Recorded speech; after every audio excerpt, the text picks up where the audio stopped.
புதைந்து கிடந்த எங்கள் நாகரிகத்தை அகழ்வாராய்ச்சி மூலம் வெளிக்கொண்டு வந்தார்கள். கீழடி நாகரிகம் வெளியில் வர வர தமிழர் நாகரிகத்தின் மற்றும் ஒரு தொன்மையை உலகமே அறிய தொடங்கியது.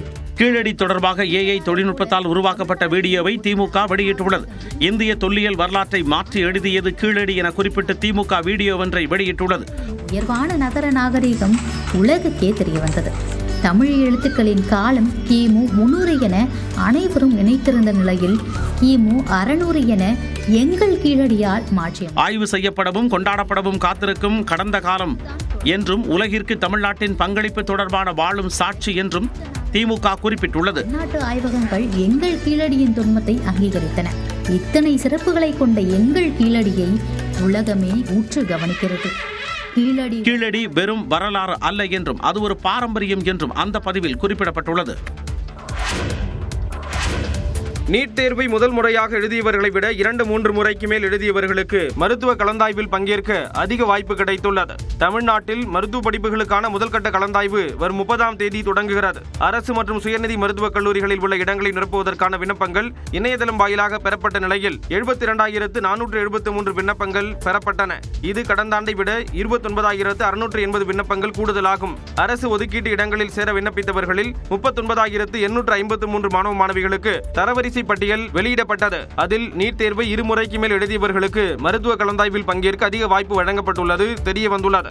முதல் முறையாக நீட் தேர்வு எழுதியவர்களில் 12,354 பேர் மட்டும் தரவரிசை பட்டியலில் இடம் பிடித்துள்ளனர். 2வது முறை நீட் தேர்வு எழுதியவர்கள் 15,119 பேரும், 3வது முறை நீட் தேர்வு எழுதிய 8,381 பேரும் தரவரிசை பட்டியலில் இடம் பிடித்துள்ளனர். 4வது முறையாக எழுதிய 3,999 பேரும், 5 முறைக்கு மேல் தேர்வு எழுதிய 362 பேரும் மருத்துவ படிப்பிற்கான தரவரிசை பட்டியலில் இடம்பெற்றுள்ளனர். 7.5 விழுக்காடு உள்ஒதுக்கீட்டில் 859 பேர் தரவரிசை பட்டியலில் இடம் பிடித்துள்ளனர். இதன் மூலம் நீட் தேர்வை முதல் முறை எழுதியவர்களுக்கு மருத்துவம் படிக்கும் வாய்ப்பு குறைவாக இருப்பது தெரிய வந்துள்ளது. நீலகிரி மற்றும் கோயம்புத்தூர் மாவட்டத்தின் மலைப்பகுதிகளில் இன்று கனமழைக்கு வாய்ப்பு இருப்பதாக வானிலை ஆய்வு மையம் தெரிவித்துள்ளது.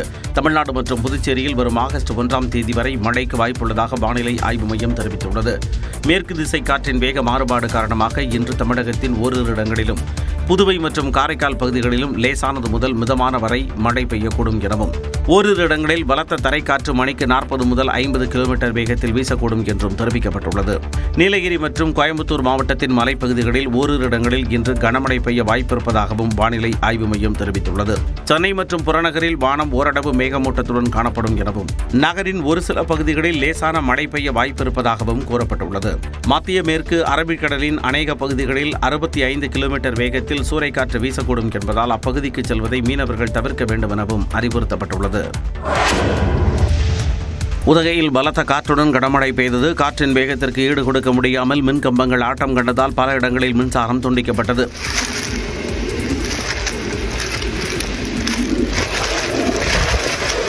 கொடைக்கானலிலும் மிதமான மழை பெய்த நிலையில் மழையில் நனைந்தபடி சுற்றுலா பயணிகள் நட்சத்திர ஏழையில் படகு சவாரி செய்தனர். இதேபோல திண்டுக்கல் நகர் பகுதி, பூதிபுரம், தாடிக்கொம்பு உள்ளிட்ட இடங்களும் மழையால் குளிர்ந்தன.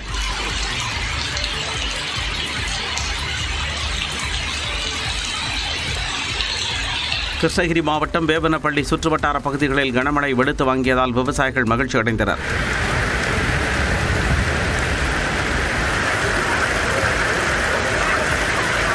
கோவை தொண்டாமுத்தூர் சுற்றுவட்டார பகுதிகளான பேரூர், மாதம்பட்டி, ஆலந்துறை உள்ளிட்ட பகுதிகளிலும் மழை பொழிந்தது. இதேபோன்று தேனி மற்றும் சுற்றுவட்டார பகுதிகளிலும் விட்டுவிட்டு பெய்ததால் குளிர்ச்சியான சூழல் நிலவியது. மேட்டூர் அணையிலிருந்து 75,000 கன அடி வரை நீர் திறக்க வாய்ப்பிருப்பதால் காவிரி கரையோர மாவட்ட மக்களுக்கு வெள்ள அபாய எச்சரிக்கை விடுக்கப்பட்டுள்ளது. காவிரி நீர்பிடிப்பு பகுதிகளில் பெய்து வரும் தொடர் மழையால் மேட்டூர் அணைக்கு நீர்வரத்து கிடுகிடுவென உயர்ந்துள்ளது. இதனால் அணையின் அதிகபட்ச உயரமான 120 அடியை நீர்மட்டம் எட்டியுள்ளது. நேற்று இரவு நீர் திறப்பு வினாடிக்கு 35,000 கன அடியிலிருந்து வினாடிக்கு 45,000 கன அடியாக உயர்த்தப்பட்டுள்ளது. நீர்மின் நிலையம் வழியாக வினாடிக்கு 18,000 கன அடி தண்ணீரும் 16 கண் மதகு வழியாக 27,000 கன அடியும் திறக்கப்பட்டிருப்பதாக நீர்வளத்துறையினர் தெரிவித்துள்ளனர். அணைக்கு வரும் தண்ணீரின் அளவு தொடர்ந்து அதிகரிப்பதால் உபரி நீர் திறப்பு படிப்படியாக 75,000 கன அடி வரை அதிகரிக்கப்பட வாய்ப்பிருப்பதாகவும் கூறியுள்ளனர். இதனால் காவிரி ஆற்றங்கரையோரம் வசிக்கும் மக்களுக்கு வெள்ள அபாய எச்சரிக்கை விடுக்கப்பட்டுள்ளது. கரையோரங்களில் தாழ்வான இடங்களில் வசிக்கும் மக்கள் பாதுகாப்பான இடங்களுக்கு செல்லுமாறு அறிவுறுத்தப்பட்டுள்ளது. தமிழ்நாடு அரசின் சார்பில் சாதிவாரி கணக்கெடுப்பு நடத்த வேண்டும் என்று பாமக தலைவர் அன்புமணி ராமதாஸ் வலியுறுத்தியுள்ளார். தமிழக மக்கள் உரிமை மீட்பு பயணம் என்ற பெயரில் நடைபயணம் மேற்கொண்டு வரும் அன்புமணி 2வது நாளாக நேற்று செங்கல்பட்டு மற்றும் காஞ்சிபுரம் மாவட்டம் உத்திரமேரூரில் பயணம் மேற்கொண்டார். பின்னர் கூட்டத்தில் உரையாற்றிய அன்புமணி, கர்நாடகா, தெலங்கானாவைப் போல தமிழ்நாட்டில் மாநில அரசே சாதிவாரி கணக்கெடுப்பு எடுப்பதில் என்ன சிக்கல் என கேள்வி எழுப்பினார். ஆக இவ்வளோ மாநிலங்கள்ல சாதிவாரி கணக்கெடுப்பு நடத்திட்டு இருக்கிறாங்க, நடத்தி முடிச்சிட்டாங்க. ஆனா நம்ம முதலமைச்சருக்கு மட்டும்தான் எங்களுக்கு அதிகாரம் இல்லைங்கோ. முன்னதாக அன்புமணி வெளியிட்ட அறிக்கையில் சாதிவாரி கணக்கெடுப்பு நடத்தாமல் தவறு செய்துவிட்டதாக ராகுல் காந்தி கூறியதை சுட்டிக்காட்டியுள்ளார். மேலும் ஆட்சியை இழந்து 10 ஆண்டுகளுக்கு பிறகு ராகுல் காந்தி உணர்ந்த தவறை பதவியில் இருக்கும்போதே முதலமைச்சர் மு.க.ஸ்டாலின் உணர வேண்டும் எனவும் கூறியுள்ளார். சாதிவாரி கணக்கெடுப்பு குறித்து சந்தேகம் இருந்தால் விவாதத்திற்கு தயார் எனவும் முதலமைச்சரோ அமைச்சர்களோ விவாதத்திற்கு வரலாம் எனவும் அன்புமணி அழைப்பு விடுத்துள்ளார். சம வேலைக்கு சம ஊதியம் உள்ளிட்ட கோரிக்கைகளை வலியுறுத்தி பல்வேறு பகுதிகளில் இடைநிலை ஆசிரியர்கள் உண்ணாவிரத போராட்டத்தில் ஈடுபட்டனர். அந்த வகையில் ஈரோட்டில் 500க்கும் மேற்பட்ட இடைநிலை ஆசிரியர்கள் உண்ணாவிரதம் இருந்தனர். அப்போது பல்வேறு கோரிக்கைகளை வலியுறுத்தி கண்டன முழக்கங்களை எழுப்பினர். தேர்தல் வாக்குறுதி 311 நிறைவேற்றிடுக. கரூர் மாவட்ட ஆட்சியர் அலுவலகம் அருகே வட்டார போக்குவரத்து அலுவலகம் முன்பாக இடைநிலை பதிவுமூப்பு ஆசிரியர்கள் இயக்கம் சார்பாக போராட்டம் நடைபெற்றது. அப்போது 20,000 இடைநிலை ஆசிரியர்களுக்கு சம வேலைக்கு சம ஊதியம் வழங்க வேண்டும் என வலியுறுத்தினர்.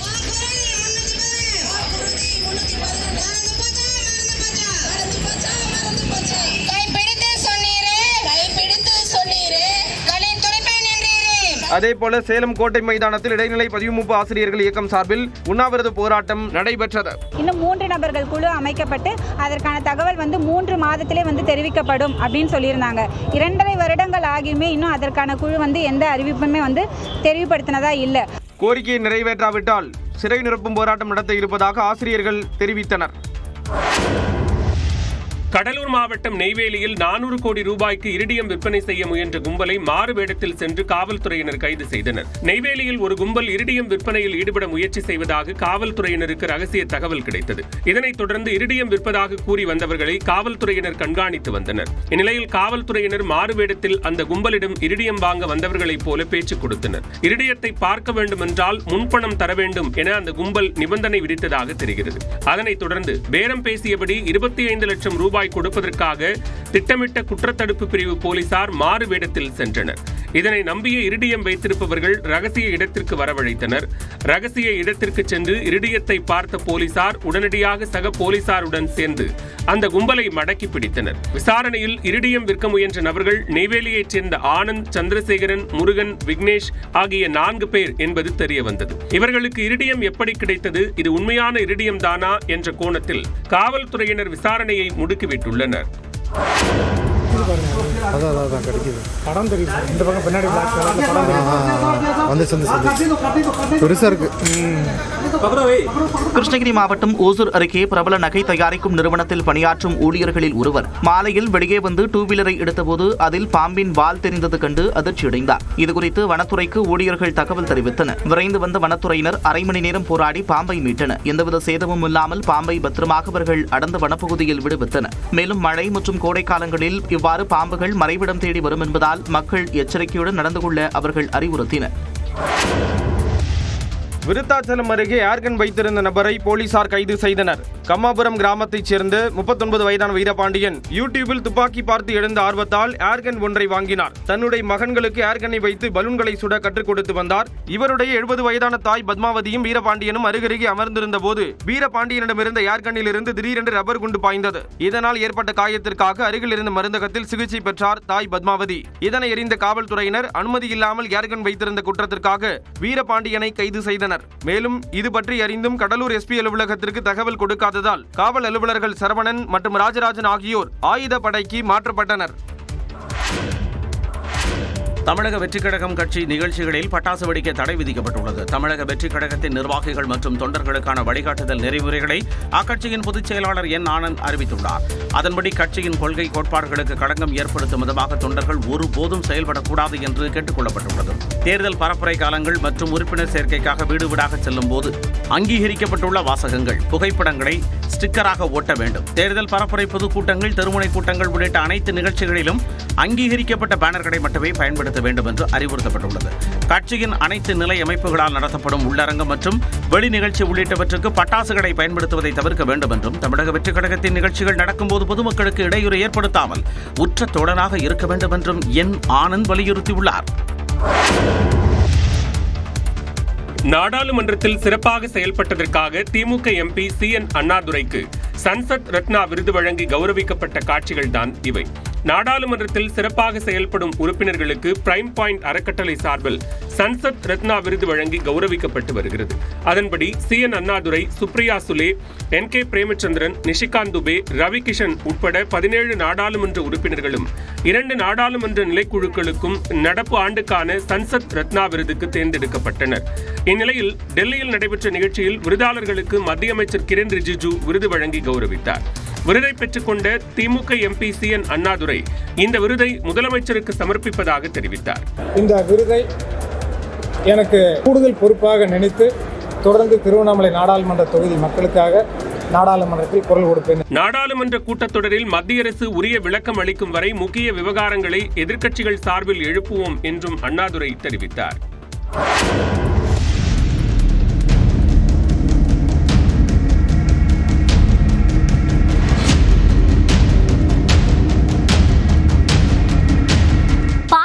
பயம் பற்றிக் கொள்ளும் இந்த காட்சிகள் திருப்பதி மலையடிவாரத்தில் நடந்தது. திருப்பதி மலை அடிவாரத்தில் ஜூ பார்க் சாலையில் இருசக்கர வாகனத்தில் இருவர் பயணித்தனர். அவர்களை சாலையோரத்தில் பதுங்கியிருந்த சிறுத்தை அவர்கள் மீது பாய்ந்து தாக்க முற்பட்டது. அவர்கள் வேகமாக சென்று கொண்டிருந்ததால் சிறுத்தையின் பாய்ச்சலில் இருந்து தப்பினர். எனினும் பின்னால் அமர்ந்திருந்தவர் சிறுத்தையை பார்த்து அதிர்ச்சியடைந்தார். சிறுத்தை தாக்க முற்பட்ட காட்சி பின்புறத்தில் வந்த வாகனத்தில் பொருத்தப்பட்டிருந்த கேமராவில் பதிவாகியுள்ளது. இதனால் திருப்பதி மலையடிவாரம் முதல் மலை வரை மிகவும் எச்சரிக்கையுடன் மக்கள் பயணிக்க அறிவுறுத்தப்பட்டுள்ளது. பீகாரில் தேர்தல் நெருங்கும் சூழலில் கூட்டணியில் இருக்கும் நிதிஷ்குமாரின் ஆட்சி குறித்து மத்திய அமைச்சர் சிராக் பாஸ்வான் விமர்சித்திருப்பது பேசுபொருளாகியுள்ளது. பீகாரில் இந்த ஆண்டு இறுதியில் சட்டமன்ற தேர்தல் நடைபெற உள்ளது. இந்த நிலையில் பாஜக தலைமையிலான தேசிய ஜனநாயக கூட்டணியில் அங்கம் வகிக்கும் லோக் ஜனசக்தி தலைவரும் மத்திய அமைச்சருமான சிராக் பாஸ்வான் பீகாரின் சட்டம் ஒழுங்கு குறித்து அதிருப்தி தெரிவித்துள்ளார். பாட்னாவில் செய்தியாளர்களிடம் பேசிய அவர் பீகாரில் ஒன்றன் பின் ஒன்றாக குற்றங்கள் நடந்து வருவதாக குற்றம் சாட்டினார். कार्रवाई भी हुई, गिरफ्तारी भी हुई, पर पहली बात ऐसी घटनाएं घट क्यों रही हैं? बिहार में जिस तरीके से हत्या, अपहरण, लूटमार, डकैती, बलात्कार एक के बाद ऐसी श्रृंखला बन गई है. தற்போதைய அரசு குற்றங்களை தடுக்க உடனடி நடவடிக்கைகளை எடுக்க வேண்டும் என்றும் சிராக் பாஸ்வான் வலியுறுத்தினார். இந்திய வீராங்கனைகள் கோனேரு ஹம்பி, திவ்யா மோதிய உலகக்கோப்பை செஸ் இறுதிச் சுற்றின் முதல் போட்டி சமனில் முடிந்தது. ஜார்ஜியாவின் பட்டூமி நகரில் மகளிர் உலகக்கோப்பை செஸ் போட்டி நடைபெற்று வருகிறது. நாக் அவுட் முறையிலான இத்தொடரின் இறுதிப் போட்டிக்கு இந்தியாவின் கோனேரு ஹம்பி, திவ்யா தேஷ்முக் ஆகிய இரு இந்திய வீராங்கனைகள் முன்னேறி வரலாறு படைத்தனர். முதல் போட்டியில் உலக தரவரிசையில் 18வது இடத்தில் உள்ள திவ்யா வெள்ளை நிற காய்களுடன் விளையாடினார். 5வது இடத்தில் இருக்கும் வீராங்கனையான ஹம்பி கருப்பு நிற காய்களுடன் விளையாடினார். 3 மணி நேரம் 50 நிமிடம் நடந்த இந்த போட்டியில் திவ்யா 41வது நகர்த்தலில் ஹம்பியுடன் டிரா செய்தார். இதனால் இருவருக்கும் தலா அரை புள்ளி வழங்கப்பட்டது. இன்று நடைபெறும் இறுதிப் போட்டிக்கான 2வது ஆட்டத்தில் இருவரும் மீண்டும் மோத உள்ளனர். இதில் வெற்றி பெறுபவர் சாம்பியன் பட்டத்தை கைப்பற்றுவார். அதே நேரம் இந்த ஆட்டமும் டிராவில் முடிந்தால் வெற்றியாளரை தீர்மானிக்க டை பிரேக்கர் சுற்று நடைபெறும். இங்கிலாந்துக்கு எதிரான 4வது டெஸ்ட் கிரிக்கெட் போட்டியில் 2வது இன்னிங்ஸில் இந்திய அணி 2 விக்கெட் இழப்புக்கு 174 ரன்கள் சேர்த்துள்ளது. இங்கிலாந்தில் சுற்றுப்பயணம் மேற்கொண்டுள்ள இந்திய அணி 5 போட்டிகள் கொண்ட டெஸ்ட் தொடரில் பங்கேற்றுள்ளது. 2-1 என்ற கணக்கில் இங்கிலாந்து அணி முன்னிலை பெற்ற நிலையில் 4வது டெஸ்ட் போட்டி மான்செஸ்டர் நகரில் நடைபெற்று வருகிறது. இந்திய அணி முதல் இன்னிங்ஸில் 358 ரன்களுக்கு ஆல் அவுட் ஆனது. இதையடுத்து களமிறங்கிய இங்கிலாந்து அணி 669 ரன்கள் விளாசி வலுவான நிலையை எட்டியது. 311 ரன்கள் பின்னிலையுடன் 2வது இன்னிங்ஸை தொடங்கிய இந்திய அணி 4ஆம் நாள் ஆட்ட நேர முடிவில் 2 விக்கெட் இழப்புக்கு 174 ரன்கள் எடுத்துள்ளது. ஜெய்ஷ்வால், சாய் சுதர்ஷன் ஆகியோர் ரன் எதுவும் எடுக்காமல் விக்கெட்டை பறிகொடுத்த நிலையில் KL ராகுல் 87 ரன்களுடனும் சுப்மன் கில் 78 ரன்களுடனும் களத்தில் உள்ளனர். ஏற்கனவே இங்கிலாந்து அணி 2-1 என்ற கணக்கில் முன்னிலையில் இருப்பதால் இந்திய அணி இந்த போட்டியை டிராவில் முடிக்க வேண்டிய இக்கட்டான சூழலில் உள்ளது.